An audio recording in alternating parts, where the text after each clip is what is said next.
হযরত মাওলানা মোহাম্মদ মুফতি মামুনুর রশিদ সাহেব, হযরত মাওলানা মুফতি মামুনুর রশিদ সাহেব, আমি হযরতকে তার মূল্যবান বয়ান পেশ করার জন্য সবিনয় অনুরোধ জানাচ্ছি।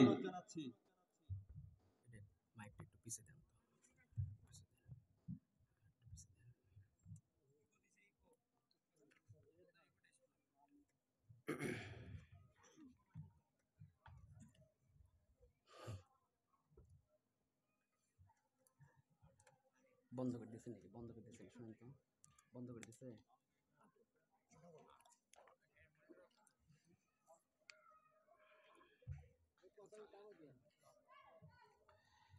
আসসালামু আলাইকুম ওয়া রাহমাতুল্লাহি ওয়া বারাকাতুহু। আলহামদুলিল্লাহ আলহামদুলিল্লাহিল্লাযী খালাকাল ইনসান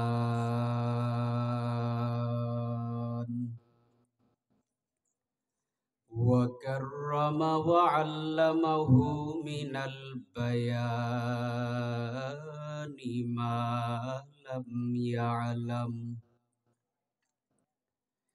ونشهد أن لا إله إلا الله وحده لا شريك له ولا نظير له ولا فريق له ولا وقت له ولا بداية له ولا نهاية له ولا مثل له ولا مثال له ولا ضد له ولا ند له ونشهد أن سيدنا وحبيب ربنا وطبيب قلوبنا وأولانا ومولانا محمدا عبده ورسوله صلى الله تعالى عليه وعلى آله وصحبه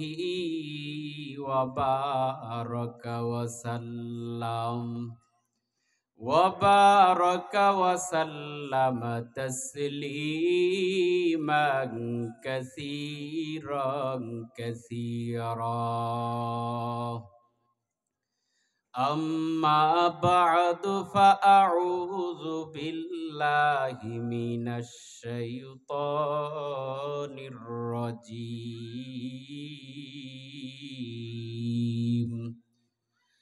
بسم الله الرحمن الرحيم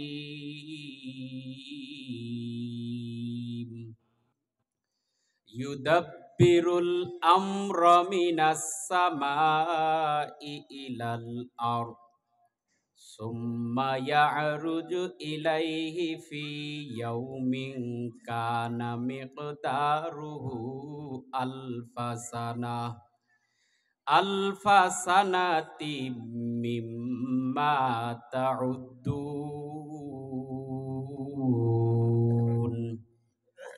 وقال النبي عليه الصلاة والسلام لا طاعة لمخلوق في معصية الخالق أو كما قال النبي عليه الصلاة والسلام صدق الله مولانا العظيم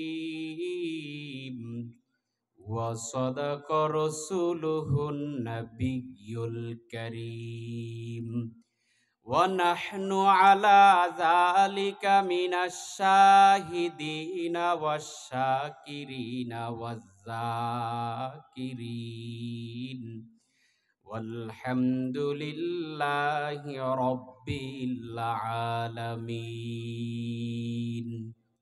সকলে এটি আমার সাথে জিকির করে, লা ইলাহা, লা ইলাহা, একটু জোরে, লা ইলাহা। আসমান জমিন গায়রুল্লাহ, ঠিক কিনা? জোরে বলেন, আসমান জমিন গায়রুল্লাহ, পাহাড় পর্বত গায়রুল্লাহ, মাজার বাজার গায়রুল্লাহ, লা ইলাহা, লা ইলাহা, সুবহানাল্লাহ ওয়ালহামদুলিল্লাহ, লা ইলাহা, লা ইলাহা ইল্লাল্লাহ, লা ইলাহা ইল্লাল্লাহ, লা ইলাহা ইল্লাল্লাহ, সুবহানাল্লাহ ওয়ালহামদুলিল্লাহ, লা ইলাহা, লা ইলাহা ইল্লাল্লাহু মুহাম্মাদুর রাসূলুল্লাহ। আলহামদুলিল্লাহ। গজারিয়া পূর্বপাড়া আল বদর যুব সংগঠনের উদ্যোগে 2 দিনব্যাপী তাফসিরুল কোরআন মাহফিলের প্রথম দিনের সম্মানিত সভাপতি সাহেব কারি মাওলানা মোহাম্মদ আব্দুল খালেক, পেশ ইমাম, গজারিয়া কেন্দ্রীয় জামে মসজিদ। আমি হুজুরের জন্য দোয়া করি, হুজুরের কাছে দোয়াও চাই, আল্লাহ তাআলা হুজুরকে কবুল করে নিক, আমিন বলেন। আজকের যিনি সহসভাপতি বীর মুক্তিযোদ্ধা আলহাজ মোহাম্মদ খলিলুর রহমান, আমি মুরব্বীর জন্য দোয়া চাই এবং মুরব্বীর জন্য দোয়া করি, আল্লাহ তাআলা মুরব্বীকেও কবুল করে নিক, আমিন বলেন। এবং আগামীকাল যিনারা ওয়াজ করবেন তাদের জন্য দোয়া করি, আল্লাহ তাআলা তিনাদেরকেও কবুল করে নিক, আমিন বলেন। আপনারা যারা বসে আছেন এখানে, মুরব্বী, ছোট বাচ্চা, ইমাম সাহেব যারা এখানে বসে আছেন এবং পর্দার আড়ালে যে সমস্ত মা বোনেরা বসে আছে, আমি প্রত্যেকের জন্যই দোয়া করি, আল্লাহ তাআলা প্রত্যেককেই ঈমান অবস্থায় মৃত্যুর সময় যেন তার মুখ দিয়ে যেন কালিমা তৈবা পড়তে পড়তে যেন মৃত্যুবরণ করতে পারে সেই তৌফিক দান করুক। আর একটু জোরে বলেন। আল্লাহ পাকের কাছে সবচেয়ে বড় প্রিয় হলো ঈমান। কথা ঠিক না বেঠিক? একটা মানুষকে মনে করেন, একটা মানুষকে বহু কিছু দিছে, সম্পদ দিছে, গ্রামে তার 20-30 বিঘা জমি আছে মনে করেন, বগুড়া শহরে তার কয়েকটা ফ্ল্যাট আছে, ঢাকা শহরে কয়েকটা ফ্ল্যাট আছে, এমনকি বিদেশেও সে অনেকগুলো ফ্ল্যাট ক্রয় করেছে। 10 টাকা পরে ফেরত দেন, 50 টাকা দান করলেন, 50 টাকা দিয়ে গেলাম, 10 টাকা পরে দিন সবার শেষে।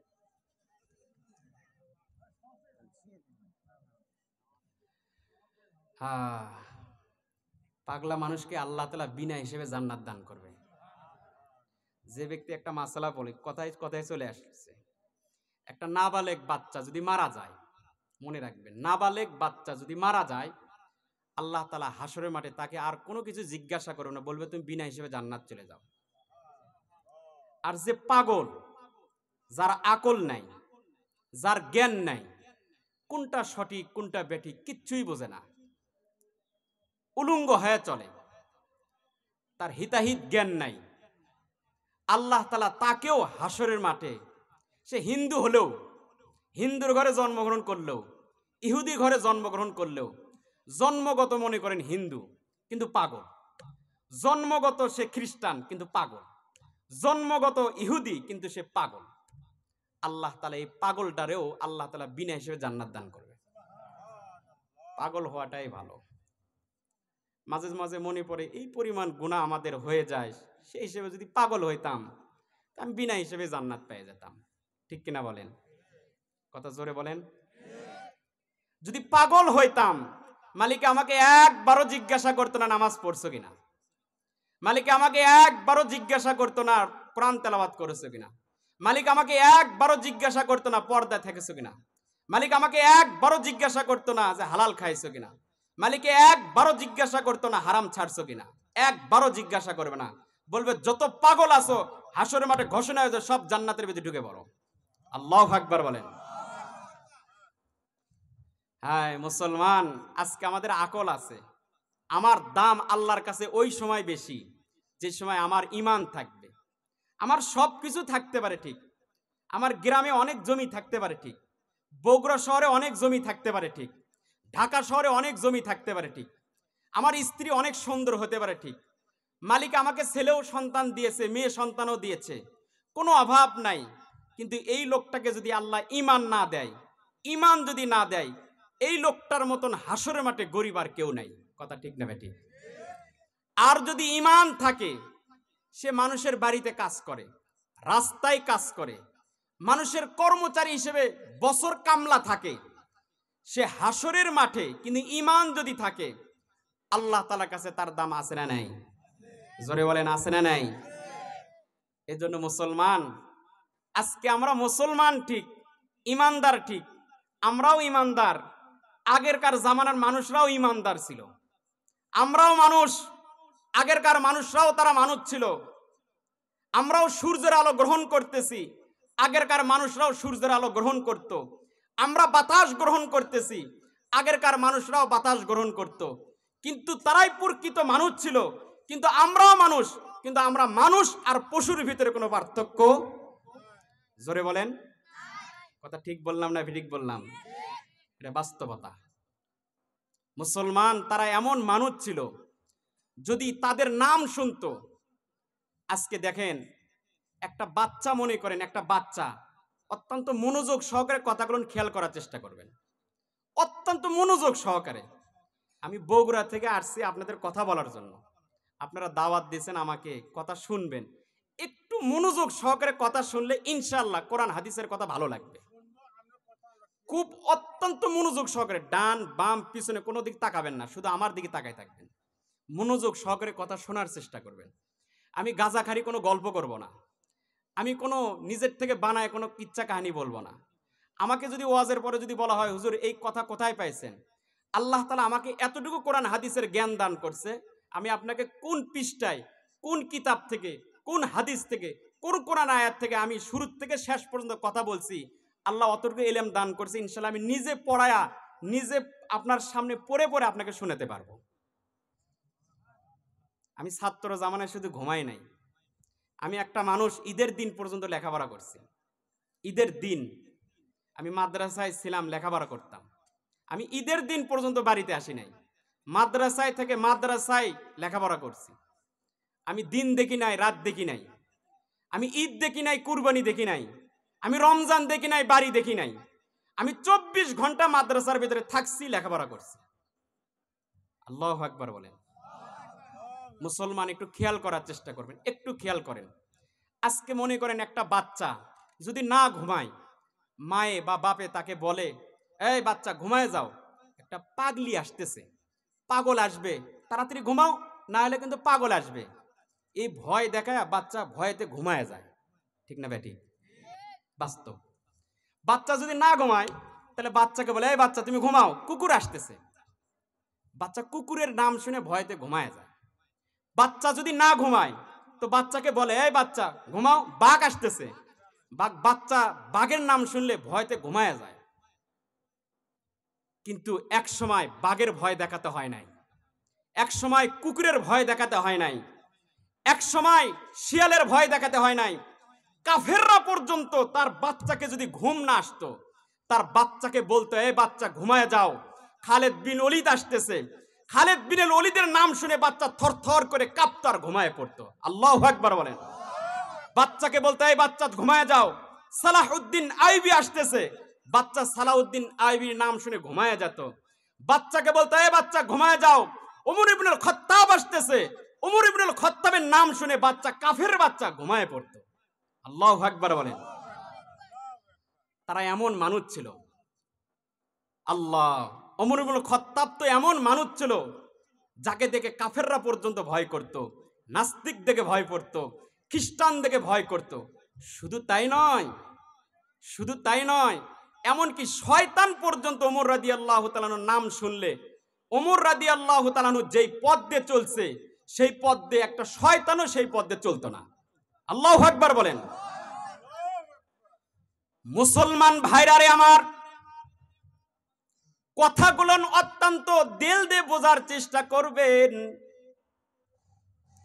ডান বাম পিছনে কোনো দিকেই তাকানোর চেষ্টা করবেন না, শুধুই মাত্র কেবলমাত্র আমার দিকে একটু তাকায়া কথাগুলো শোনার চেষ্টা করবেন। রসুলের সাহাবী হযরতে ওমর রাদিয়াল্লাহু তাআলা আনহু এমন মানুষ ছিলেন যাকে দেখে, যার নাম শুনলে কাফেররা পর্যন্ত ভয় পেয়ে যাইত, যার নাম শুনলে ইহুদিদের ঘুম হারাম হয়ে যাইত, যার নাম শুনলে খ্রিস্টানদের ঘুম হারাম হয়ে যাইত। শুধু তাই নয়, ইমাম বুখারী রহমাতুল্লাহি আলাইহি বুখারী শরীফের ভিতরে বলেছেন, আল্লাহর নবী নিজেই বলতেছেন, আল্লাহর নবী বলেন, ওয়াল্লাযী নাফসি বিয়াদিহি, ওয়াল্লাযী নাফসি বিয়াদিহি, পয়গম্বর বলতেছেন, যেই আল্লাহর হাতে আমি পয়গম্বরের জান, যেই আল্লাহর হাতে আমি পয়গম্বরের মৃত্যু, যেই মালিকের হাতে আমি পয়গম্বরের হায়াত, আমি মুহাম্মাদুর রাসূলুল্লাহ, ওই মালিকের নাম দিয়ে বলতেছি, আমার সাহাবী হযরত ওমর কেমন মানুষ রে, আমার সাহাবী হযরত ওমর কেমন মানুষ ছিল। এ আমার সাহাবারা ভালো করে শুনে রাখো, কেমন মানুষ ছিল। মা লাকিয়াকা শাইতানু কত্তু, মা লাকিয়াকা শাইতানু কত্তু, ওমর এমন একটা মানুষ ছিল যার সাথে শয়তান পর্যন্ত কোনো সময় সাক্ষাৎ করতো না। আল্লাহু আকবার বলেন। শুধু তাই নয়, পয়গম্বর বলেন, ওমর এমন একটা মানুষ ছিল, সালিকান ফাজ্জান ইল্লা সালাকা ফাজ্জান গয়রা ফাজ্জিন, ওমর যদি কোনো পথ দিয়ে চলতেন, যেই রাস্তা দিয়ে ওমর রাদিয়াল্লাহু তাআলা আনহু হেঁটে যাইতেন, যেই পথ দিয়ে ওমর রাদিয়াল্লাহু তাআলা আনহু চলাফেরা করতেন, ওই রাস্তা দিয়ে শয়তান পর্যন্ত চলাফেরা করতে ভয় পাইতো। আল্লাহু আকবার বলেন। যার নাম শুনলে নাস্তিকরা ভয় পাইতো, যার নাম শুনলে ইহুদিরা ভয় পেয়ে যাইতো, যার নাম শুনলে খ্রিস্টানদের ঘুম হারাম হয়ে যাইতো।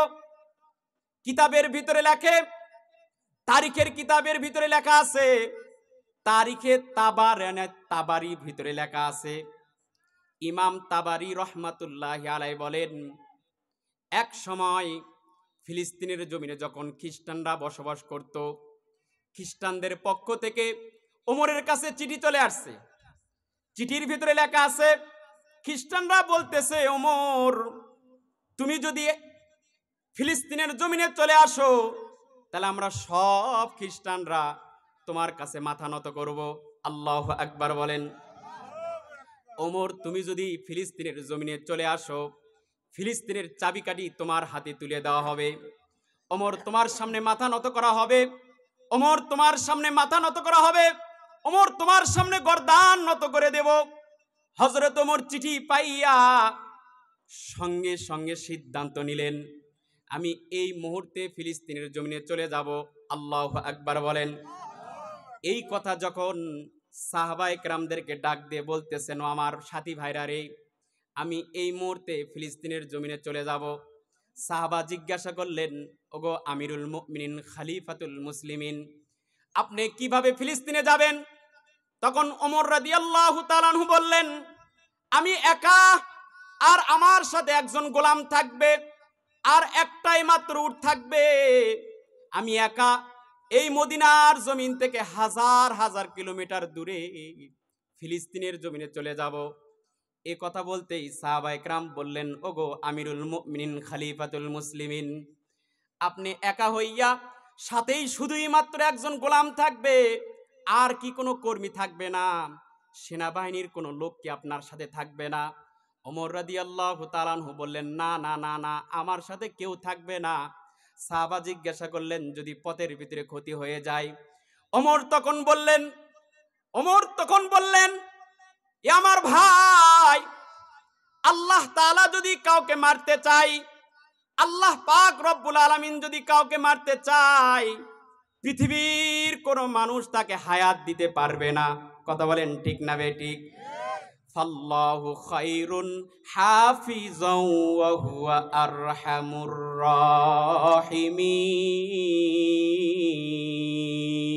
আল্লাহু আকবার বলেন। আমার যদি হায়াত থাকে, কোন শত্রু, কোন কাফের, কোন ইহুদি, কোন খ্রিস্টান আমার জান কবজ করতে পারবে না। আর যদি আমার হায়াত যদি না থাকে, আমি যতই চেষ্টা করি আমি বাঁচে থাকতে পারবো না। সঙ্গে সঙ্গে সিদ্ধান্ত নিয়ে নিলেন, আমি আর আমার গোলাম ফিলিস্তিনের জমিনে চলে যাব। হযরতে ওমর একটা গোলামরে ডাক দিলেন, গোলাম চলে আসলো। গোলামকে বলল, এই গোলাম, এই মুহূর্তে একটা উট রেডি করে নাও, তুমি আর আমি উটের উপরে উঠে ফিলিস্তিনের জমিনে চলে যাব। হযরতে ওমর রাদিয়াল্লাহু তাআলার কথা শোনা মাত্রই গোলাম রেডি হয়ে গেছে। সঙ্গে সঙ্গে একটা উট তার সামনে নিয়ে চলে আসছে। গোলাম ডাক দিয়ে বলতেছে, আমিরুল মুমিনিন, খলিফাতুল মুসলিমিন, দয়া করে মেহেরবানি করে উটের উপরে উঠে যান, আর আমি গোলাম রশি শুধু ফিলিস্তিনের দিকে টানতে থাকবো, এইভাবে ফিলিস্তিনের জমিনে চলে যাব। বলেন আল্লাহু আকবার। অর্ধ জাহানের বাদশা হযরত ওমর ফারুক রাদিয়াল্লাহু তাআলা আনহু উটের উপরে বসলেন। হযরত ওমর রাদিয়াল্লাহু তাআলা আনহু উটের উপরে বসার পরে সাধারণ একজন গোলাম উটের রশি ধরলেন। উটের রশি ধরেই ফিলিস্তিনের দিকে টানা শুরু করে দিয়েছে। হযরত ওমর উটের উপরে বসে আছেন। এইভাবে যাইতে যাইতে মোটামুটি 3 কিলোমিটার পর্যন্ত চলে গেছে। কয় কিলোমিটার পর্যন্ত? 3 কিলোমিটার পর্যন্ত যাওয়ার পর এবার ওমর ডাক দিয়ে কয়, গোলাম একটু দাঁড়ায়া যাও। সঙ্গে সঙ্গে গোলামটা দাঁড়ায় গেছে। ওমর এবার ডাক দিয়ে বলতেছে, গোলাম, তুমি 3 কিলোমিটার পর্যন্ত রশি টানলা, আমি ওমর উটের উপরে শুধু আরাম করতে থাকলাম রে গোলাম। এ গোলাম, এবার তুমি উটের উপরে ওঠো, আমি আমিরুল মুমিনিন খলিফাতুল মুসলিমিন ওমর এবার উটের রশি টানতে থাকবো। আল্লাহু আকবার বলেন। গোলাম শুনে আশ্চর্য হয়ে গেছে। আমিরুল মুমিনিন, আপনি কি বলেন? আপনি হলেন আমাদের আমির। আল্লাহর নবী আপনার ব্যাপারে বলেছেন, বুখারী শরীফের ভিতরে আসছে, পয়গম্বর বলেন, লাউ কানা বাদি নাবিয়ুন লাকানা উমর ইবনুল খাত্তাব রাদিয়াল্লাহু তাআলা আনহু। পয়গম্বর সাহাবীদেরকে বলে দিয়েছেন, ও আমার সাহাবীরা রে, আমি পয়গম্বরের পরে যদি কোনো মানুষকে যদি আল্লাহ তাআলা নবী বানাইতেন, আমি পয়গম্বরের পরে যদি আল্লাহ তাআলা কাউকে যদি রসুল বানাইতেন, আমি পয়গম্বরের পরে যদি কোনো ব্যক্তি নবী আসতো, তাহলে আল্লাহ পাক রব্বুল আলামিন হযরতে ওমরকে নবী হিসেবে পাঠায় দিতেন। হযরত ওমর ইবনুল খাত্তাব রাদিয়াল্লাহু তাআলা আনহুকে নবী হিসেবে পাঠায় দিতেন। একটু জোরে বলা যাবে কি সুবহানাল্লাহ? শুধু তাই নয়, গোলাম ডাক দিয়ে বলতেছেন, ওগো আমিরুল মুমিনিন, আপনি তো সাধারণ কোনো মানুষ নয়। আল্লাহ পাক রব্বুল আলামিন আপনাকে সম্মান দান করেছেন। এই পুরা পৃথিবীর অর্ধেকের বাদশা আপনাকে বানায় দিয়েছেন। অর্ধ জাহানের বাদশা হলেন আপনি। আমিরুল মুমিনিন, হাজার হাজার কোটি কোটি মানুষ আপনার হুকুমে চলতেছে, কোটি কোটি মানুষ আপনার হুকুমে চলতেছে। আমি আপনার একজন গোলাম, আমি গোলাম হিসেবে রশি টানবো, এটাই স্বাভাবিক। আর আপনি অর্ধ জাহানের বাদশা আমিরুল মুমিনিন, আপনি উটের উপরে বসে থাকবেন, এটাই স্বাভাবিক। আমিরুল মুমিনিন, আমার দ্বারা সম্ভব নয় উটের উপরে বসে থাকা, আর আপনি উটের রশি টানবেন, এটা আমি গোলাম হিসেবে একবারের জন্য মানে নিতে পারি না। আল্লাহু আকবার বলেন। হযরত ওমর তখন বলতেছেন, কথাটা দিল দিয়ে বোঝার চেষ্টা করবেন। হযরত ওমর তখন বলতেছেন, গোলাম, সম্মানের মালিক আল্লাহ, আল্লাহ তাআলা আমাকে সম্মান দিয়েছেন, আল্লাহ তাআলা আমাকে অর্ধ জাহানের বাদশা বানাইছেন। ওয়া তুইজ্জু মান তাশা ওয়া তুযিল্লু মান তাশা বিয়াদিকাল খাইর ইন্নাকা আলা কুল্লি শাইইন কাদির। আল্লাহু আকবার বলেন। ওমর রাদিয়াল্লাহু তাআলা আনহু বলতেছেন, গোলাম, আমাকে আল্লাহ তাআলা সম্মানের চেয়ারে বসাইছেন। কথা বলেন ঠিক না ঠিক? আমি ওমরের মতন মানুষকে অর্ধ জাহানের বাদশা বানাইছেন। আল্লাহ তাআলা যদি চাইতেন, আমি ওমরকে একজন হিন্দুর ঘরেও তো জন্ম দিতে পারতো, আমি ওমরকে একজন খ্রিস্টানের ঘরেও তো জন্ম দিতে পারতো, আমি ওমরকে একজন ইহুদির ঘরে জন্ম দিয়ে মৃত্যু পর্যন্ত ইহুদিও রাখতে পারতো, আমি ওমরকে কাফেরের ঘরে জন্ম দিয়ে মৃত্যু পর্যন্ত কাফের বানায় রাখতে পারতো। কথা বলেন ঠিক না ঠিক? আজকে আমরা মুসলমান, আজকে আমি আপনি লা ইলাহা ইল্লাল্লাহ বলতেছি, আমার জন্ম মুসলমানের ঘরে হয়েছে তাই বলতেছি। মুসলমান আমার ঘরে যদি জন্ম, মুসলমানের ঘরে যদি জন্ম না হয়, একটা হিন্দুর ঘরে জন্ম হইতো, এবে সেবে হিন্দু না, এমন হিন্দু যেই হিন্দু মানুষের জুতা সেলাই করে, এমন ঘরে যদি আমার জন্ম হইতো, আমার হয়তো বাপে জুতা সেলাই করত, আমি হয়তো আমার বাপের কারণে আমারও জুতা সেলাই করা লাগতো। আল্লাহ তাআলা শুধুই মাত্র কেবলমাত্র দয়া করে এমন ঘরে আমাকে জন্ম দেয় নাই, এমন ঘরে আমাদেরকে কাউকে জন্ম দেয় নাই। কথা বলেন ঠিক না ঠিক? আল্লাহ পাক রব্বুল আলামিন দয়া করে শুধুই মাত্র কেবলমাত্র মুসলমানের ঘরে জন্ম দিয়েছেন। সব কিছু করেন কে? জোরে বলেন। হযরত ওমর তখন বলতেছে, গোলাম, আল্লাহ তাআলা আমাকে সম্মান দিয়েছেন আর তোমাকে একজন গোলাম বানায় দিয়েছেন। আল্লাহ তাআলা সম্মানের চেয়ারে আমাকেই বসাইছেন, আমাকে অর্ধ জানের খলিফা বানায় দিয়েছেন। হাসরের মাঠে যদি আমাকে আল্লাহ তাআলা জিজ্ঞাসা করেন, ওমর রে, তোরে না আমি অর্ধ জানের বাদশা বানায় দিয়েছি, এ ওমর, তোরে না আমি খলিফাতুল মুসলিমিন বানায় দিয়েছি ওমর, আর তুই শুধুই মাত্র কেবলমাত্র হাজার হাজার কিলোমিটার পর্যন্ত উটের উপরে আরাম করে শুধুই বসেছিলি, আর তোর একজন কর্মী, সাধারণ কর্মী গোলাম শুধুই মাত্র কেবলমাত্র শুধু রশি টানতেছিল। আমি ওমরকে যদি জিজ্ঞাসা করে, ওমর, কি কারণে এই গোলামের প্রতি তুমি জুলুম করেছো?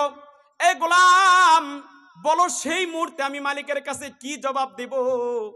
গোলাম তখন ডাক দিয়ে বলতেছে, আমিরুল মুমিনিন, ওগো আমিরুল মুমিনিন, আপনি যতই বলেন আমার কোনোভাবেই সম্ভব না, আমি কোনোভাবেই আমি রশি টানতে পারবো, কিন্তু কোনোভাবেই আমি একদম উটের উপরে বসে থাকতে পারবো না। আমিরুল মুমিনিন তখন বলতেছে, না রে না, আমি ওমর একবার যেটা সিদ্ধান্ত নেই ওই সিদ্ধান্ত পরিবর্তন করি না। আল্লাহু আকবার বলেন।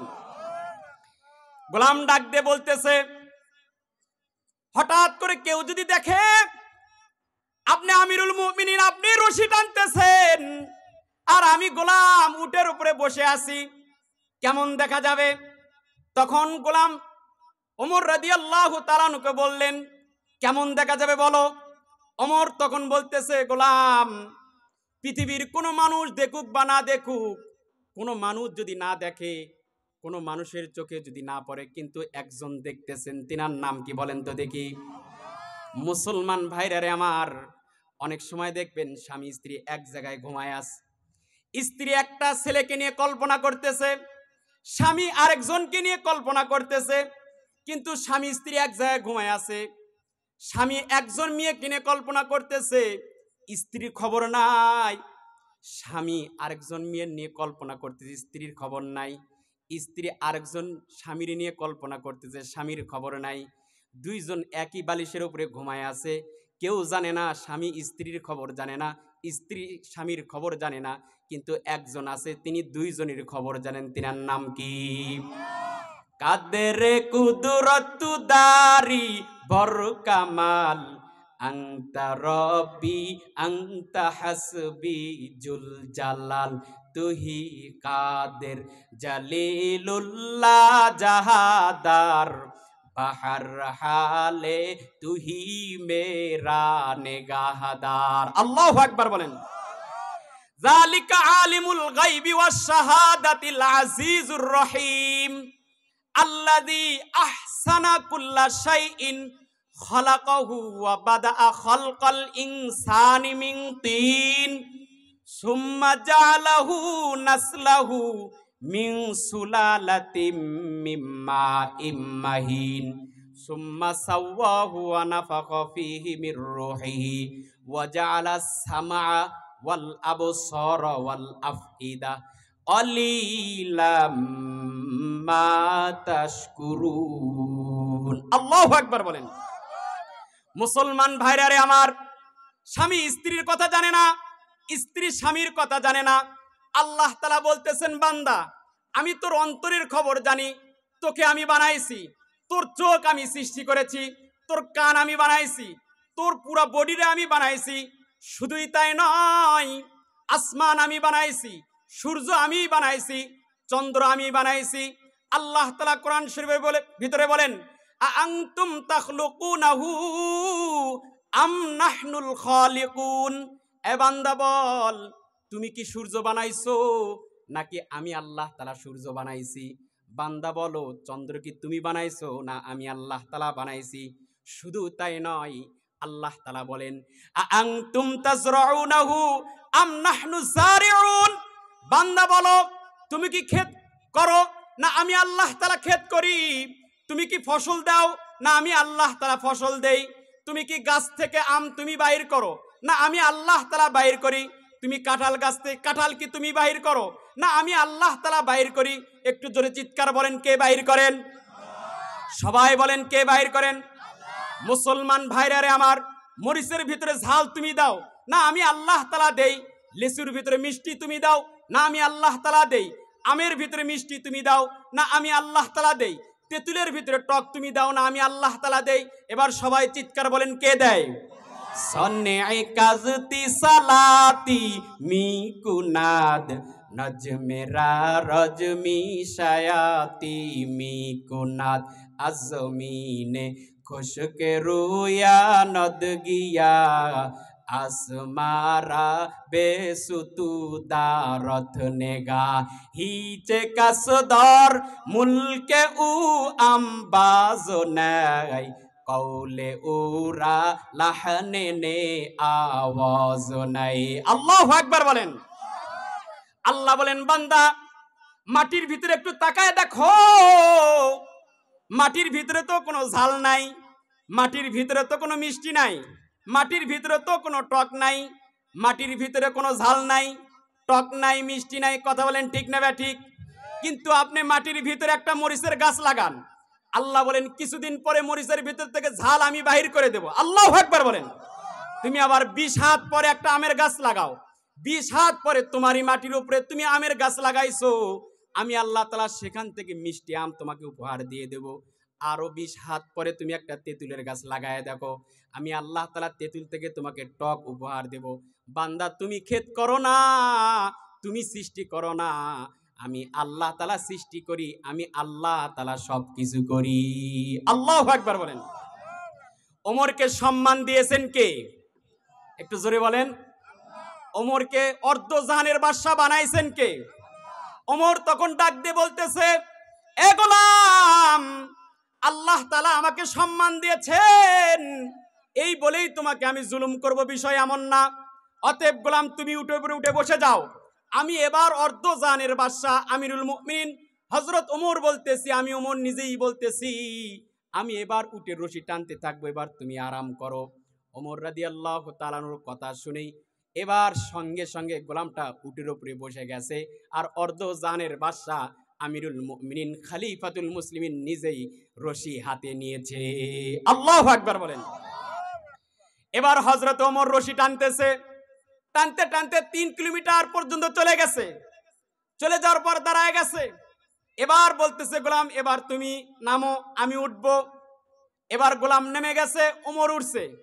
এইভাবে 3 কিলোমিটার পর্যন্ত হযরত ওমর উঠতেছে, একবার গোলাম উঠতেছে, একবার ওমর উঠতেছে, একবার গোলাম নামতেছে, একবার ওমর নামতেছে, একবার গোলাম রশি টানতেছে, একবার ওমর রাদিয়াল্লাহু তাআলা রশি টানতেছে। আল্লাহু আকবার বলেন।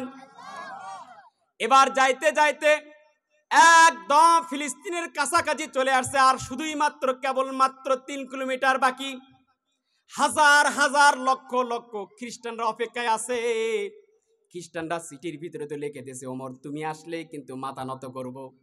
ওমর রে, তুমি যদি আমাদের কাছে আসো, পুরো ফিলিস্তিনের জমিন তোমার হাতে তুলে দেব। ওমর তুমি যদি আসো, ফিলিস্তিনের চাবি তোমার হাতে তুলে দেব। ওমরের জন্য হাজার হাজার খ্রিস্টান অপেক্ষা করতেছে, হাজার হাজার ইহুদিরা অপেক্ষা করতেছে, ফুলের মালা নিয়ে অপেক্ষা করতেছে। অর্ধজাহানের বাদশা আসবে, ফুলের মালা দিয়া তাকে আমরা স্বাগতম জানাবো। আল্লাহু আকবার বলেন। আপনারা কি রাগ করতেছেন? রাগ করতেছেন? একটু মহব্বতের সাথে বলেন তো, রাগ করতেছেন? সবাই একটু জোরে বলেন তো, আল্লাহু আকবার। আরেকবার বলেন, আরেকটু জোরে বলেন। আল্লাহর মহব্বতে সকলে একটু জিকির করেন তো, লা ইলাহা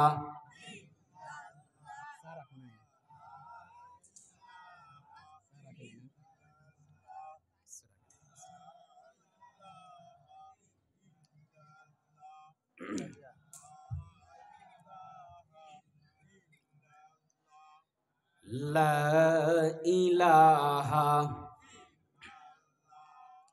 লা ইলাহা লা ইলাহা।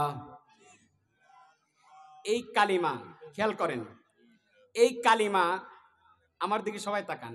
এই কালিমা যদি আপনি চান যে হুজুর আমি মৃত্যুর সময় যেন এই কালিমা আমার মুখ দিয়ে বাইর হোক, যদি কোনো ব্যক্তি চায়, কোনো মা বোন যদি চায় যে এই কালিমা আমার মৃত্যুর সময় বাইর হোক, রসুল বলেন সে যেন 5 ওয়াক্ত নামাজের সময় মিসওয়াক করে।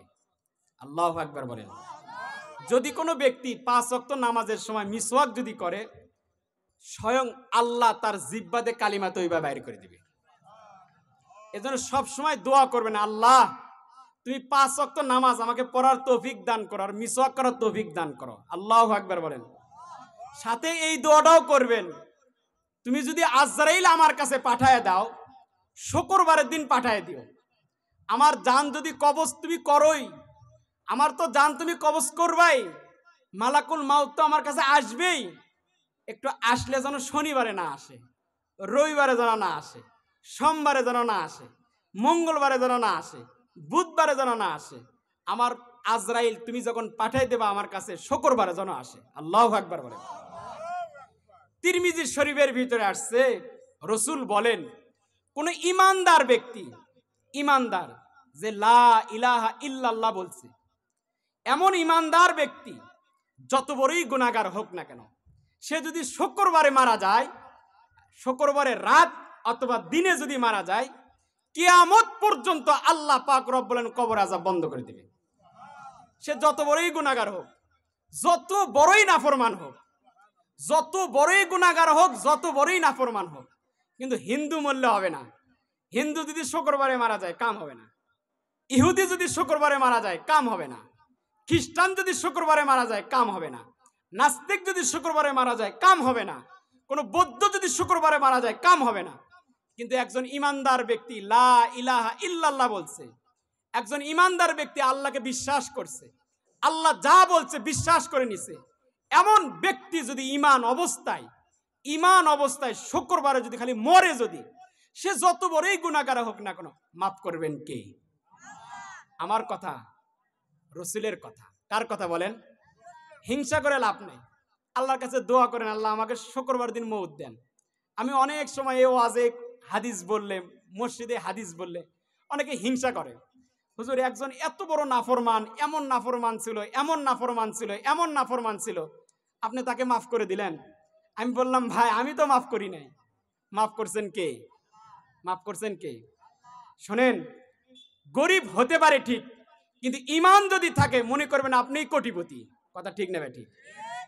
আর ইমান যদি না থাকে, যত সম্পত্তি থাক, আপনার মতন ফকির, আপনার মতন ভিক্ষুক পৃথিবীর জমিনে আর কেউ নাই। কথা ঠিক না ঠিক? একটা গল্প মনে পড়েছে, বলবো? একটা গল্প খেয়াল করেন। এক লোক, তার একটা গাধা ছিল আর একটা ছাগল ছিল। একটা গাধা আর একটা ছাগল। এখন এই ছাগলে একদিন গাধাকে বলতেছে যে, গাধা তুই আসলেই গাধা। গাধায় জিজ্ঞাসা করলো, কেন? আমার নাম গাধা, তুমি আমার বলার দরকার কি, আমাকে খেপাইতেছো কেন? তখন বলতেছে, দেখ আমি ছাগল, আমারে মালিক কি পরিমাণ মহব্বত করে। মালিক যখন বাড়িতে আসে আমারে আদর করে। আমি ছাগলের গোসল দেয়, আমি ছাগলের ফুলের মালা দেয়, আমি ছাগলের জন্য স্পেশাল ভাবে বাজার থেকে কিছু জিনিস ক্রয় করে নিয়ে আসে। ঘাস নিয়ে আসে, খুদ নিয়ে আসে, ভুসি নিয়ে আসে। আরে গাধা, তোর জন্য তো কোনোদিনই কিছু নিয়ে আসতে দেখলাম না মালিক। মালিক তো তোর জন্য একটা ঘাসও আনতে দেখলাম না। ওই রোদের ভিতরে তোকে বাঁধে রেখে দেয়, তুই ওই অবস্থায় সারাদিন খাস, রাত্রেবেলা সারা রাত খালি ঘুমাস। আর দেখ তো আমার শরীর, দেখ 5 দিন 1 সপ্তাহ পর পর আমাকে গোসল দেয়। কি আরাম, কি শান্তি। আমার খাবার অভাব নাই, থাকার অভাব নাই, গোসলের অভাব নাই, আদরের অভাব নাই, কিচ্ছুর অভাব নাই। আর তোর গাধার জন্য কোনোদিন বাজার থেকে কিছু কিনেও না, কোনো আদরও করে না, তোকে গোসলও দেয় না, কোনো কিছুই না। তখন গাধাই বলতেছে, ছাগল তুমি কি বলতে পারো তোমার এত আদর করে কেন? কেন তা তো আমি জানি না। ছাগল তুমি কি বলতে পারো তোমারে ভুসি আর খুদ বাজার থেকে কি কারণে আনে দেয়, তুমি কি বলতে পারো? কেন তা আমি জানি না। ছাগল তুমি কি বলতে পারো প্রায় প্রায় তোমাকে গোসল কেন দেয়? কেন আমি তা জানি না। ছাগল তুমি কি বলতে পারো ভালো জায়গা তোমাকে কেন থাকতে দেয়? বলে আমি তো জানি না। তখন গাধাই বলতেছে, ছাগল তোমার কুরবানি ঈদের চাঁদ উঠে গেছে। কি উঠে গেছে বলেন? এজন্য তোমার আদরও বেড়ে গেছে। কথা ঠিক না? ঠিক জোরে বলেন। মুসলমান হয়তো মনে করতে পারেন গজারের মানুষ, আমি এমন এক জায়গায় বসবাস করি, হুজুর ওই লোকটার রোগও নাই, কোনোদিন মেডিকেলেও যায় না, কোনোদিন ক্লিনিকেও যায় না, হাসপাতালও যায় না, কি আলিশান খাবার দাবার, তার ছেলেরা শুধু সরকারি চাকরি করতেছে, এত খাবার, কিন্তু লোকটা তো সুদের ব্যবসা করে, ঘুষের সাথে জড়িত, এই লোকটা তো হারামের সাথে জড়িত, কোনো মানুষকে দানও করে না, কোনোদিন সৎকাও করে না। হুজুর কোনো রোগও নাই, তার কোনো মুসিবতও নাই, ভালো জামাইও পাইছে, বেটিকেও ভালো জায়গা বিয়ে দিছে, কোনো সমস্যাই নাই। ভালো করে মনে রাখবেন, কবরের চাঁদ কিন্তু তার উঠে গেছে। কথা ঠিক না ঠিক? জাহান্নামেও তার একটা চাঁদ উঠবে। তুমি মনে করো না আল্লাহ আমাকে ভালো রাখছে, আল্লাহ আমাকে আমার প্রতি খুশি। তুমি মনে করো না ক্ষমতা পেয়ে গেছো তাই তোমার কাছে মালিক তোমার কাছে খুশি হয়ে গেছে। তুমি মনে করো না যে শত শত বিঘার মালিক হয়ে গেছে অবশ্যই আল্লাহ আমার প্রতি খুশি। কারুনের চেয়ে তুমি বড় মালিক হতে পারো নাই। ঠিক না ঠিক? তুমি ফেরাউনের চেয়ে বড় বাদশা কোনোদিন হতে পারবা না। কারুনের মতন কোনো দিন তুমি কোটিপতি হতে পারবা না। তুমি যতই মাল থাকুক, তোমার যত কিছুই থাকুক। মুসলমান, আমি মামুন হুজুর, আপনারা সকলেই জানেন, এই আমাদের বগুড়া শহরে একটা আঞ্জুমান কবরস্থান আছে, একটা নাম শুনেছেন? নামাজগড়ে এটা আছে। নামাজগড়ে আঞ্জুমান কবরস্থান আছে বগুড়া শহরের ভিতরে। নাম শুনেছেন কি আপনি? শুনেছেন? এক মুসল্লি আমার কাছে আসে, বলতেছে, হুজুর আমার মা মারা গেছে, আমি প্রায় প্রায় আপনার পিছনে নামাজ পড়ি, তো আমার একটু আশা আমার মার জানাজার নামাজটা একটু আপনি পড়াবেন। কিন্তু আমি ইমাম না, কিন্তু মাঝে মাঝে নামাজ পড়াই। আমার খুব আশা যে আপনি একটু আমার মার জানাজার নামাজ পড়াবেন। আমি তখন বললাম, আপনি যেহেতু আশা করছেন আপনার মার জানাজার নামাজ পড়াবো, সমস্যা নেই। তখন আমি জানাজারে চলে গেলাম, জানাজার নামাজের আগে কিছু কথাও বললাম, জানাজার নামাজও পড়ালাম। এরপরে ওনার মার লাশটাকে নিয়ে আসা হলো নামাজগড় আঞ্জুমান কবরস্থানের ভিতরে। তো আমরা আসে দেখি কবর খনন করা শেষ, কবর খনন করা শেষ, এখন শুধু মাটি দেওয়া হবে। তো মাটিও দেওয়া হলো। মাটি দেওয়ার পরে মাটি দিতে একটু দেরি হচ্ছে, একটু শেষে দোয়া করতে হবে, যেখানে যেই পরিচালন দোয়া করতে হবে। তা আমি চিন্তা করলাম যেহেতু মাটি দিতে একটু সময় লাগতেছে, তা আমি এখান থেকে একটু 10 হাত দূরে চলে যাই। তা আমি 10 হাত দূরে ফাঁকে গিয়ে দাঁড়ায় থাকলাম আঞ্জুমান কবরস্থানের ভিতরে। মুসলমান ভাইরারে আমার একটু দিল দিয়ে বোঝার চেষ্টা করবেন, 10 হাত সামনে গিয়ে দাঁড়ায় আছি, হঠাৎ করে তাকায়া দেখি কিছু মানুষ আমার ডান বাম দিয়ে জমা হয়ে গেল। চতুর্দিকে কিছু মানুষ চলে আসলে, প্রায় 30 জনের মানুষ, 20 জন 25 জন 30 জনের মতন মানুষ আমার ডান বামে চলে আসছে। একজন ভদ্র মানুষ আমাকে বলতেছে, হুজুর বলতে পারবেন আপনি কোথায় দাঁড়ায় আছেন? আমি বললাম, কেন? নামাজগড় আঞ্জুমান কবরস্থানের ভিতরে দাঁড়ায় আছি। আবার কোথায় দাঁড়ায় আছি? তখন বললেন, হুজুর কথা তো ঠিক, কিন্তু হুজুর এমন একটা কবরের সামনে আপনি দাঁড়ায় আছেন, এই কবরটাকে আপনাকে চেনেন? আমি বললাম, না আমি চিনি না।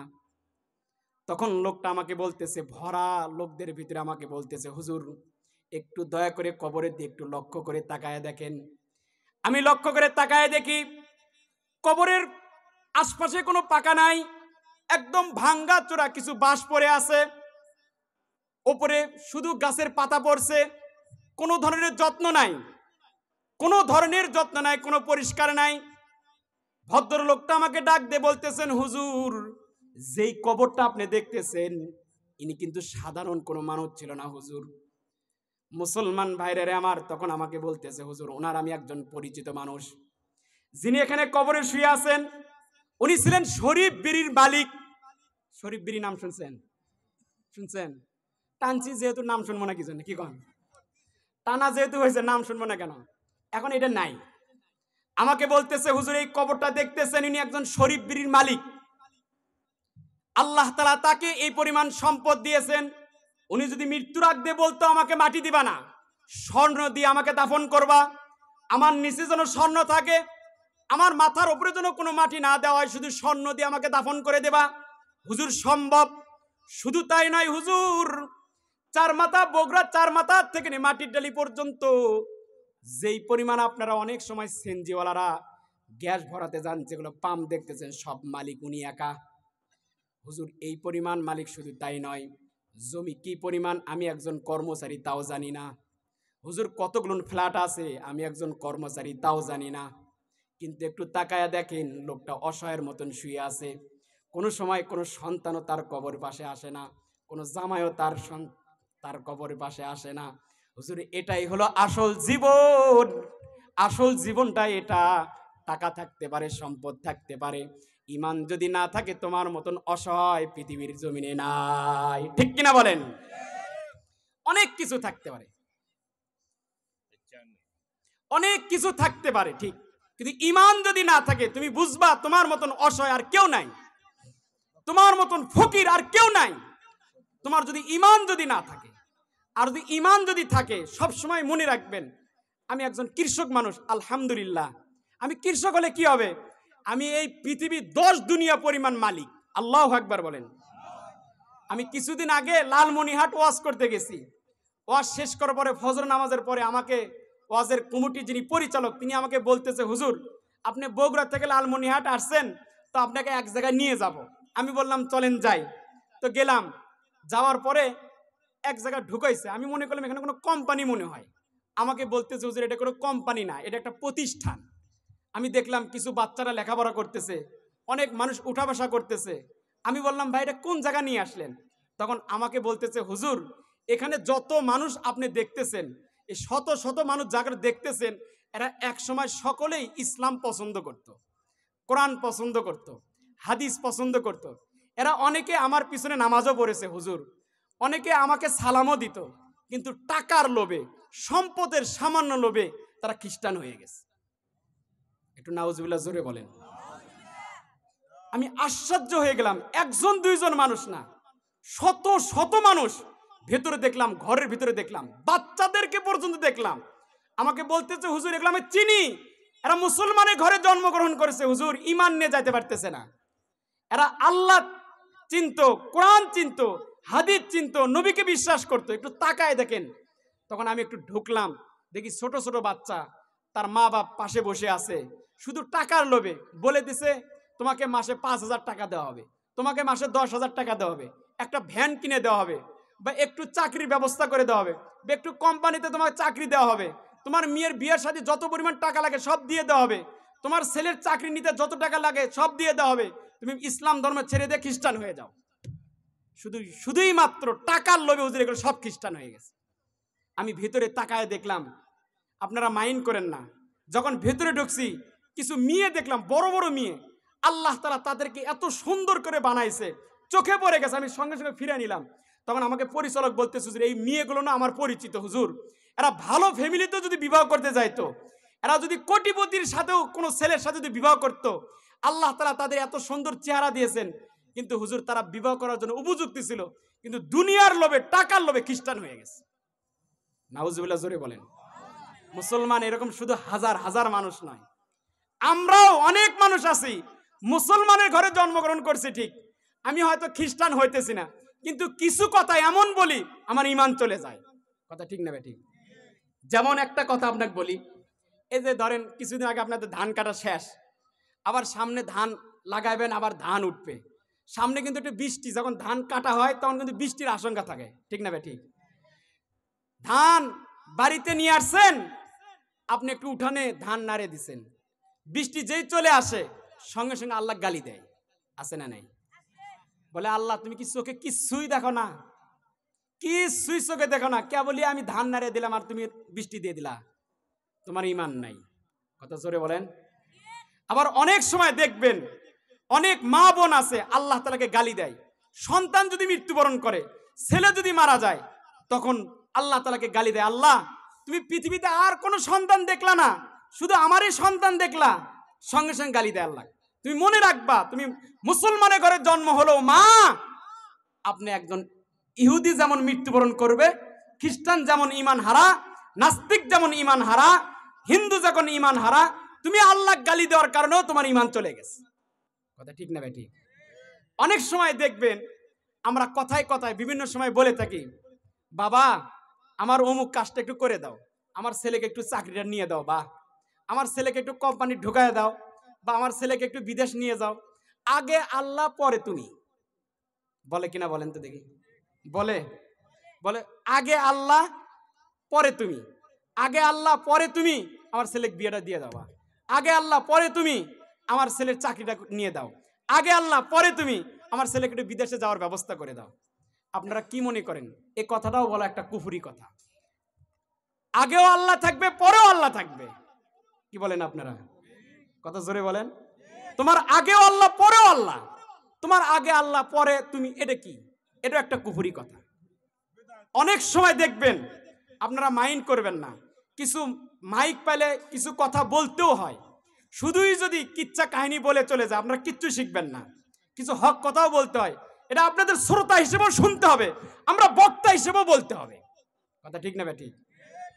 যেমন ধরেন অনেক সময় ভোটের টাইমে অনেক মেম্বার, চেয়ারম্যান, এমপিরা যদি হিন্দুদের পূজা শুরু হয়ে যায়, হিন্দুদের যখন পূজা শুরু হয়ে যাবে, তখন অনেক সময় দেখবেন আপনি মুসলমান, সে একজন এমপি বা চেয়ারম্যান ঈদুল আজহার বা ঈদুল ফিতরের শুভেচ্ছা জানায়, যে ঈদুল আজহার শুভেচ্ছা জানায় কিনা বলেন তো দেখি?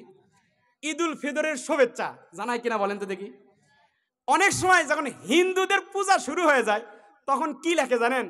হিন্দুদের যে পূজার সময় বলে এবার পূজার শুভেচ্ছা পক্ষ থেকে সৌজন্য আলম হোসেন, নাম নিচে লিখে দেয়। কার পক্ষ থেকে? দুর্গা পূজার এবার শুভেচ্ছা জানাই, লেখে কিনা বলেন তো দেখি? একজন মুসলমান দুর্গা পূজাকে শুভেচ্ছা জানালে, একজন মুসলমান দুর্গা পূজাকে শুভেচ্ছা জানালে, এবার আপনারা সকলেই বলেন ঈমান থাকবে না গেছে? সবাই বলেন ঈমান আবার আনার দরকার।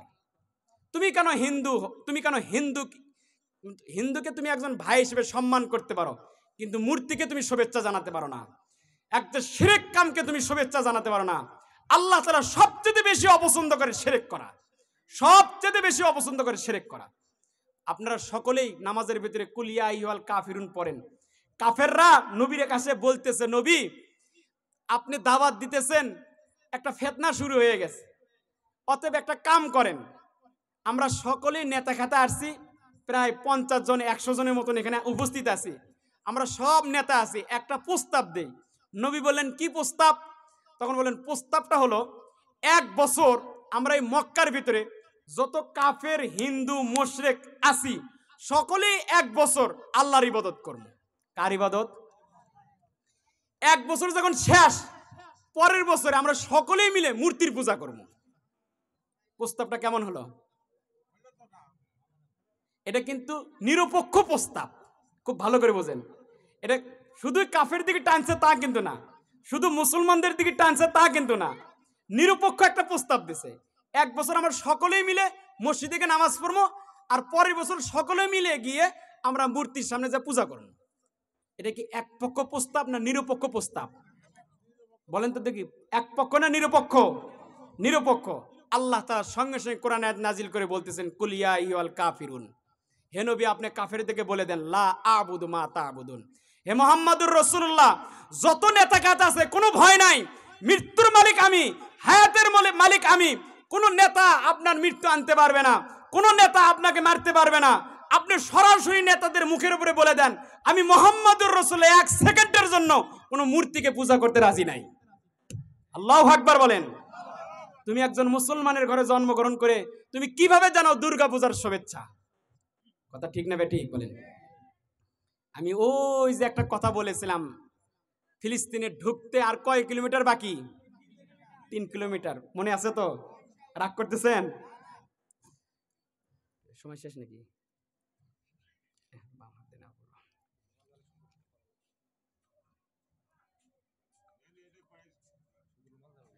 আচ্ছা ঠিক আছে, রুমাল যাবে তাই? আচ্ছা একটু বিরক্ত হেন না, আপনাদের ভিতরে একটু রুমাল যাবে, একটু কিছু দান সৎকার করার চেষ্টা করেন। না মা বোনদের ওখানে একটু রুমাল যাবে, তারাও একটু দান করার চেষ্টা করবেন। শোনেন, দুটা জিনিস আছে, এটা হাদিসের ভিতরে আছে, কথাগুলো মনে হয়ে গেল। দুটা জিনিস আছে, যেই দুটা জিনিস করলে আল্লাহ তাআলা সংসারের ভিতরে অভাব রাখে না। আল্লাহু আকবার বলেন। আমরা বিশ্বাস যদি না হয় কাল থেকে করে দেখেন। এক নম্বর হলো মেহমানদারি, আর একটা হলো দান সৎকা। এই দুটো জিনিস, শুধু দান সৎকা করেন মেহমানদারি করেন না, আবার শুধু মেহমানদারি করেন দান সৎকা করেন না, তাহলে হবে না। দুটাই ধরতে হবে, দান সৎকাও করবেন মেহমানদারি করবেন, দেখবেন আপনার সংসারের ভিতরে বরকত দেবেন কে? একটু দান করার চেষ্টা করবেন। তো আমি যেই কথা বলতেছিলাম একটু খেয়াল করার চেষ্টা করেন। আর মাত্র 3 কিলোমিটার বাকি, এই 3 কিলোমিটার গেলেই ফিলিস্তিনের সীমানা ঢুকে পড়বে। হাজার হাজার খ্রিস্টান অপেক্ষায় আছে ফুলের মালা নিয়ে। ওমর আসবে, অর্ধ জাহানের বাদশা আসবে, তাকে ফুলের মালা পরাবো। আল্লাহু আকবার বলেন। কিন্তু মুসলমান ভাইরারে আমার, এই যে 3 কিলোমিটার পর্যন্ত ভাগাভাগি চলতেছে, 3 কিলোমিটার হযরত ওমর আরাম করবে, আর রশি টানবে গোলাম। আবার 3 কিলোমিটার পর্যন্ত গোলাম আরাম করবে, ওমর টানবে রশি। কিন্তু ভাগে সামনে যে 3 কিলোমিটার আছে, 3 কিলোমিটার পরেই কিন্তু এখন ফিলিস্তিন চলে আসবে। তারিখে তাবারির ভিতরে লিখেছে সামনের 3 কিলোমিটার ভাগে পড়ে গেছে ওমরের রশি টানা আর গোলামের উটের উপরে বসা। আল্লাহু আকবার বলেন। এবার গোলাম ডাক দিয়ে বলতেছে, আমিরুল মুমিনিন, সামনে আর মাত্র 3 কিলোমিটার, এখন একটু দয়া করে মায়া করে আপনি রশি টানবেন না, আমি গোলাম রশি টানতে থাকি। এবার আপনি আরাম করেন, এবার আপনি আরাম করেন, কারণ আপনার জন্যই ফিলিস্তিনের সব খ্রিস্টান অপেক্ষা করতেছে। ফিলিস্তিনের জমিন আজকে আপনাকে তুলে দেওয়া হবে, ফিলিস্তিনের বিজয় আপনার হাতে তুলে দেওয়া হবে। বলেন আল্লাহু আকবার। হযরত ওমর বলতেছেন, না গোলাম না, যেহেতু ভাগাভাগি করে নিছি, তুমি 3 কিলোমিটার আরাম করবা, আমি ওমর 3 কিলোমিটার আরাম করব। তুমি 3 কিলোমিটার রশি টানবা, আমি ওমর 3 কিলোমিটার রশি টানবো। এখন যদি সামনে আমি ওমর যদি আরাম করি, তুমি যদি রশি টানতে থাকো, তাহলে তোমার ভাগে পড়তেছে 6 কিলোমিটার পর্যন্ত শুধু রশি টানা, আর আমি ওমরের ভাগে পড়তেছে 6 কিলোমিটার পর্যন্ত শুধু আরাম করা, আরাম করা। মালিক যদি আমারে জিজ্ঞাসা করে, ওমর রে, শুরুতে তো ভালোই ছিলা, শেষে কেন তুমি জুলুম করলা? আল্লাহ যদি জিজ্ঞাসা করে, তখন আমি কি জবাব দেব রে গোলাম? আমার দ্বারা সম্ভব নয়। গোলাম তুমি এবার দয়া করে একটু উটের উপরে বসে যাও, আমি ওমরকে একটু রশি টানার সুযোগ করে দাও। আল্লাহু আকবার বলেন। মুসলমান ভাইরা রে আমার, ওমর উটের উপরে বসে গেলেন, ওমর উট থেকে নেমে গেলেন, আর গোলাম বসে গেলেন। ওমর রাদিয়াল্লাহু তাআলা আনহু রশি টানতেছে, টানতে টানতে এক পর্যায়ে ফিলিস্তিনের সীমানায় চলে আসছে। আল্লাহু আকবার বলেন। সব খ্রিস্টানরা এগিয়ে চলে আসছে। সব খ্রিস্টান শুভেচ্ছা জানার জন্য উটের কাছে এসে দাঁড়ায় গেছে। উটের কাছে দাঁড়ায় বলতেছে, আমিরুল মুমিনিন, যিনি উটের উপরে বসে আছেন তার দিকে লক্ষ্য করে বলতেছেন, আমিরুল মুমিনিন, ওগো খলিফাতুল মুসলিমিন হযরত ওমর, দয়া করে উট থেকে নামে পড়েন, মেহেরবানি করে ফিলিস্তিনে নামে পড়েন, মেহেরবানি করে আমাদের শুভেচ্ছা জানার একটু সুযোগ করে দেন। এ কথা বলতে উটের উপরে যিনি বসে আছেন হাউমাউ করে কান্নাকাটি শুরু করে দিয়েছে, রোনাজারি করতেছে। খ্রিস্টানরা বলতেছে, আমিরুল মুমিনিন, আপনি কেন কান্নাকাটি করতেছেন? আপনি কেন রোনাজারি করতেছেন? আপনি হাউমাউ করে কেন কান্নাকাটি করতেছেন? তখন উটের উপরে যিনি বসে আছেন তিনি কান্না করতেছেন আর বলতেছেন, এই ফিলিস্তিনের খ্রিস্টানেরা, এই ফিলিস্তিনের ইহুদিরা, এই ফিলিস্তিনের মুশরিকরা, ভালো করে শুনে রাখো, তোমরাই হয়তো মনে করছো আমিরুল মুমিনিন আমি হয়তো অর্ধজাহানের বাদশা। না রে ভাই, না না না, আমি অর্ধজাহানের বাদশা না, আমি ওমর না, আমি হলাম খলিফাতুল মুসলিমিনের একজন সাধারণ কর্মী।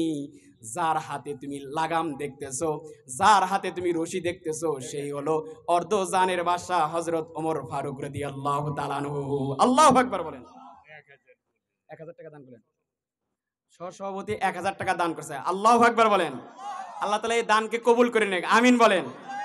আপনারা আরো যারা দান করতে পারেন, আমাকে বললেন না যে হুজুর কে কেউ দিবি, এটা কেউ বললেন না, তাছাড়া আমি বলতাম। যদি কেউ চান যে হুজুর একটু আমি 500 টাকা দেব, আমি দোয়া করবো ইনশাল্লাহ, ভরা মজলিসে তার জন্য দোয়া করে দেবো, একটু বলতে পারেন যে হুজুর 500 টাকা দেব, ভরা মজলিসে সবার জন্য ইনশাল্লাহ দোয়া করব। শোনেন, আমার পেশা ওয়াজ না, আমার মূল পেশা হলো আমি ছাত্রক পড়াই, এটা আমার একদম পেশা। আল্লাহ তাআলার মেহেরবানিতে মাদ্রাসার ভিতরে শিক্ষা সচিবের দায়িত্বে আছি, পড়াইতেছি সব সময়, হাদিস কোরআন সব সময় পড়াচ্ছি, সব সময় মুখের জিহ্বাতে সব সময় কোরআন তেলাওয়াত করতেছি, পড়াইতেছি। আমি দোয়া করলে ইনশাআল্লাহ, আর এতগুলো মানুষ যদি আমিন বলে আল্লাহ ফেলে দেবে না। একটু বলেন তো দেখি কে 500 টাকা দেবেন? অল্পই বললাম, বলেন দোয়া করে দেওয়া হবে ইনশাআল্লাহ। বলেন কে 500 টাকা দেবেন? 500 টাকা একজন বলেন কে 500 টাকা দেবেন? আপনি দিলেন? যাক, আল্লাহ তাআলা আমাদের মৌলানা সাহেব মুরব্বী মানুষ, আল্লাহ তাআলা দোয়া কবুল করুক, আমিন বলেন। আল্লাহ তাআলা মুরব্বীকে, সভাপতি না, আল্লাহ তাআলা সভাপতিকে ঈমানের সাথে যাওয়ার তৌফিক দান করুক, আমিন বলেন। যেদিন এই দুনিয়ার জমিন থেকে চলে যাবে, আমাদের সভাপতি যেন শুক্রবারে ঈমান অবস্থায় কালিমা তৈবা পড়তে পড়তে যেন শেষ নিঃশ্বাস ত্যাগ করে দেবে, সেই তৌফিক দান করুক, আমিন বলেন। আর কেউ আছেন কি? আমি জোরাজোরি করে টাকা দান নিতে চাই না, কারণ আমি যতটুকু জানি বা যতটুকু বুঝি, শরীয়তের দৃষ্টিতে জোরাজোরি করে দান নেওয়াটা জায়েজ নেই, জোরাজোরি কোনো নাই। বলবে কে কে দান করবা, খুশিতে যে দেবে আলহামদুলিল্লাহ, কারণ জোরাজোরি করে দান নিলে এটা দানের সওয়াবও হবে না, কিছুই হবে না, ঠিক না হুজুর? জোরাজোরি নাই, শুধু আপনি খুশি হয়ে বলতে পারেন হুজুর আমি 500 টাকা দেবো, বা 300 টাকা দেবো, বা 200 টাকা দেবো, বা 100 টাকা দেবো, এমন করে লোক বলতে পারেন।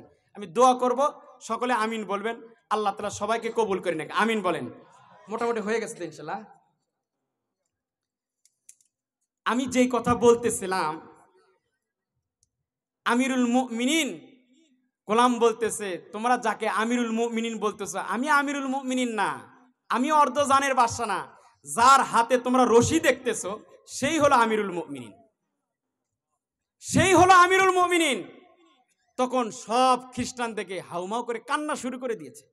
আরে কয় কি, অর্ধজাহানের বাদশা, এই পুরা পৃথিবীর অর্ধেক করলে যতখানি হয় ততখানির বাদশা, তার হাতে রশি আর একজন সাধারণ গোলাম উটের উপরে আরাম, আজীব। সব যখন খ্রিস্টানরা কান্না শুরু করে দিয়েছে, এক পর্যায়ে কান্না থামে, তখন খ্রিস্টানরা বলতেছে যে আমিরুল মুমিনিন আপনি আসছেন, আপনার কাছে চাবি তুলে দেব, শুধুই মাত্র একটা শর্ত আছে। কয়টা শর্ত? একটা শর্ত আছে। এই শর্ত যদি আপনার ভিতরে পাওয়া যায়, আজকে এই মুহূর্তে হাজার হাজার খ্রিস্টানের সামনে ফিলিস্তিনের চাবি তুলে দেব, পুরা ফিলিস্তিন মুসলমানদের হয়ে যাবে। আল্লাহু আকবার বলেন। এ তো মারামারি চলতেছে ফিলিস্তিনের মসজিদ নিয়ে, এই মারামারি আর থাকবে না। ওমর বলতেছেন কি শর্ত? তখন বলতেছে খ্রিস্টানদের যিনি প্রধান, তিনি বলতেছে আপনি ওমর, আপনি আমিরুল মুমিনিন, দয়া করে মেহেরবানি এখানে একটু দাঁড়ান, এই জায়গায় একটু দাঁড়ায় যান। ওমর রাদিয়াল্লাহু আনহু 2 কদম সামনে গিয়ে দাঁড়ায় গেছে। খ্রিস্টানের যিনি প্রধান তিনি ওমরের সামনে গিয়ে দাঁড়াইছে, গিয়ে মাথার থেকে পা পর্যন্ত খেয়াল করছে। এরপরে ওই খ্রিস্টানের যিনি প্রধান তিনি ওমর রাদিয়াল্লাহু তাআলার বাম সাইডে গেছে, গিয়ে বাম সাইডে খেয়াল করছে। এরপরে উনি আবার নেতা পিছনে সাইডে গেছে, পিছনে খেয়াল করছে। এরপরে আবার ডান সাইডে গেছে, ডান সাইডে খেয়াল করছে। খেয়াল করার পরে সামনে আসে বলতেছে, নেতায় বলতেছে, ওমর আপনি তো ভণ্ড, ওমর আপনি তো ওমর না, আপনাকে আমরা চাবি দেব না। আল্লাহু আকবার বলেন। নারায়ে তাকবীর। প্রধান বক্তার আগমন। নারায়ে তাকবীর। সময় তো শেষ হয়ে গেছে, আমি কথাটা শেষ করে দিই। তখন ওমর বলতেছে, তুমি কার সামনে দাঁড়ায় কথা বলতেছো তুমি কি জানো? আমি ওমর, আমার ব্যাপারে নবী বলেছেন আমি যেই পথ দিয়ে চলি সেই পথ দিয়ে শয়তান চলতে ভয় পায়।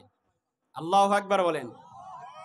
আমি মদিনার থেকে 1000 কিলোমিটার পার হয়ে ফিলিস্তিনের জমিনে পা রাখছি, আমি ওমর চাবি না নিয়ে মদিনায় যাব না। আমি ওমর বলতেছি, আল্লাহু আকবার বলেন।